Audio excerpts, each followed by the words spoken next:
Students, आज हम Indian evidence के कुछ पॉइंट्स कर लेते हैं जो प्रीलिमिनरी के लिए मोस्ट इम्पोर्टेंट है। ठीक है, और जो सेक्शन इसमें कंप्लीट होती जाएंगी उसमें मैक्सिमम सारे पॉइंट्स इंक्लूड कर दिए हैं। अगर आपने ये याद कर लिया तो प्रीलिमिनरी में कोई भी क्वेश्चन नहीं छूटेगा। ठीक है, तो एक्ट का पूरा नाम क्या है? The Indian Evidence act. ठीक है, एक्ट नंबर कितना है? 1। असेंट डेट है 15 मार्च 1872। इन्फोर्समेंट डेट 1 सितंबर 1872। टोटल पार्ट्स कितने हैं इसमें? 3 पार्ट्स हैं। टोटल चैप्टर हैं इसमें 11। Total section 167। फिर उसके बाद है इम्पोर्टेंट अमेंडमेंट, हम बाद में देख लेंगे। और ये ड्राफ्ट किसने किया था? ये सर जेम्स स्टेफन ने ड्राफ्ट किया था। ये लैक्स फोरी एक्ट है। जहाँ भी कोर्ट में मामला चलता है उस कोर्ट में जो रूल ऑफ एविडेंस फॉलो किए जाते हैं वो ही फॉलो किया जाता है। ठीक है, उसके बाद है प्रियम्बल। प्रियम्बल में कंसोलिडेट, डिफाइन, अमेंड वर्ड का यूज किया गया है। फिर प्रीलिमिनरी में आता है कि एविडेंस एक्ट एग्जॉस्टिव है या नहीं है, यानी विस्तृत है या नहीं है। तो ये विस्तृत नहीं है। ये देखो, इट इज़ नॉट एग्जॉस्टिव। अब ये एग्जॉस्टिव क्यों है या नहीं है, ये एक जगह मेंस में आया हुआ था, तो इसका शॉर्ट नोट यहाँ पर है, इसको हम पढ़ सकते हैं, इसका स्क्रीनशॉट ले लो।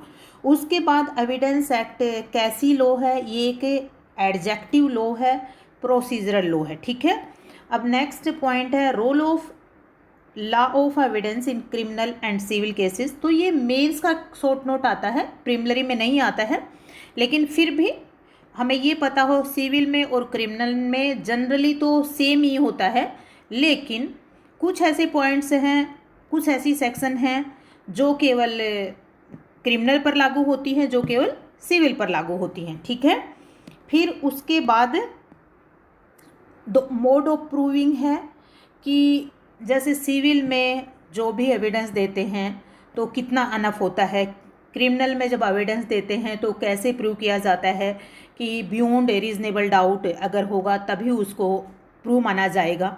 ठीक है, उसके बाद है जो लॉ ऑफ एविडेंस है उसका मीनिंग क्या है। ठीक है, और वो कहाँ से आया है? तो ये law of evidence in India. ठीक है, तो आप सब जानते हैं ये इंग्लिश लॉ पर बेस्ड है। फिर लैटिन वर्ड है, लैटिन वर्ड या इविडेंट या इविडियर, इससे निकला है एविडेंस। फिर इसका मतलब मीनिंग जो इंग्लिश में होता है वो होता है to show clearly, to discover, to ascertain, to prove. ठीक है, अब object of rule of evidence, तो ये समझने के लिए होता है। ठीक है, फिर उसके बाद the provisions of Indian Evidence Act are intended to separate the grain from chaff. ठीक है, भाई एविडेंस क्यों दिया जाता है?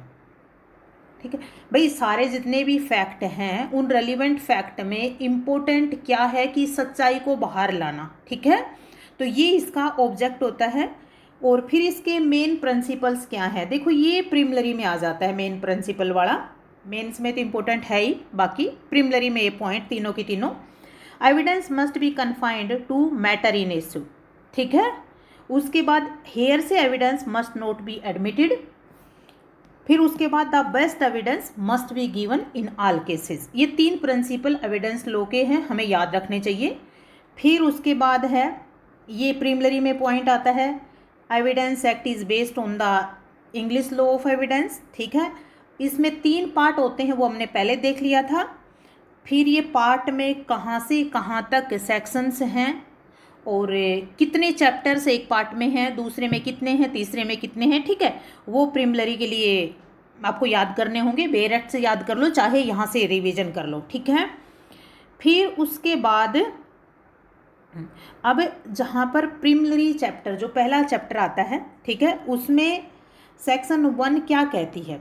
सेक्शन 1 कहती है कि शॉर्ट टाइटल कॉमेंसमेंट एंड एक्सटेंट, यानी कि ये एविडेंस एक्ट कहाँ पर एप्लीकेबल है? होल ऑफ इंडिया में है। ठीक है, ये टेरिटरी के हिसाब से हो गया। फिर all judicial proceeding before court, court के सामने जितनी भी जुडिशियल प्रोसीडिंग है वहाँ पर एविडेंस एक्ट लागू होता है।